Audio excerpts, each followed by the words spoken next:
it's in their manual to work on it every day. And text connections mean that I, the child, am thinking about the story that I just read, and I'm making one of three connections. We talked about three different connections in our program. One is that I'm either making a text-to-self connection. The second is that I'm making a text-to-text connection. And the third is that I'm making a text-to-world connection. I'm going to talk about each one of those separately. When you're making connections, the kids they might do it verbally to you. Sometimes we just do it verbally. That's okay. Sometimes they might draw a picture. Sometimes the teacher might say, please have them write a paragraph about their connection. There really isn't a right or wrong as far as how you receive the information about the connection. Okay? Any of the processes are okay. A text-to-text connection means that the child has read a book and the teachers, ask them to think about another book they read that might be similar or that they can make a connection to with the story that they just read. So my favorite example for this is, I don't know if you know the Amelia Bedelia books, okay? But when I taught first and second grade, I had one student in particular, I let them bring books every day. They're the one that they wanted to read. And I think she owned every Amelia Bedelia book, okay? Because every day she had a new book for me. And it's funny that after a while, we were just naturally making those text-to-text connections. What happened in this book that's similar, or what's different, and what do we know about Amelia, the character based on these books that we've been reading.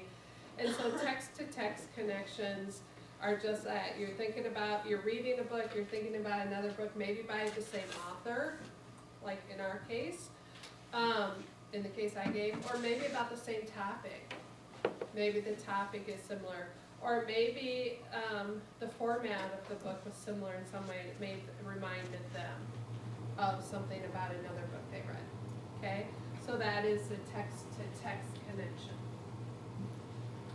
The next one is text-to-self, and it's just what it says. It's taking the book you just read and thinking about something in your own life, or something about you, that you can make a connection to, okay? So in a text-to-self, maybe with Amelia Bedelia, several times we would stop while you're reading and we'd be like, oh yeah, I remember one time I made a crazy, I thought my husband said this, but he really meant this, like Amelia does. So I made that text-to-self connection, okay? And I demonstrate that for kids. And kids love this one, okay? Especially young kids. They love talking about themselves. And so this is a really good one to help them understand, start comprehending, because they really like to make those connections between the book and their own life. The last one's a text-to-world connection. This one's a little bit more challenging for some kids. However, if there's been an event in the world, even in their world, like the big world, it doesn't have to be the big world, it could just be geographic location world, like snow last week, the big storm, right, last week, or all the snow, and then you read a book about snow today. That'd be a great, well, it might be text-to-self, but you could also talk about, remember in Dubuque last week when in the newspaper, when they were saying that there was an accident because somebody slid down 3rd Street or whatever that was. That would be an example of a close one. Or maybe you're reading a book on a volcano, and there's been a recent volcano in Hawaii or somewhere near, somewhere in the world, and they know about it. That would be a text-to-world connection. Okay, so those are the three kinds of connections we work on the most in our current program, and the ones the kids will be most familiar with. Said I'm reading about sledding. Talk about that. Yeah. In the news. In the news, yeah. Oh yeah, that might not be. My dad says. All right.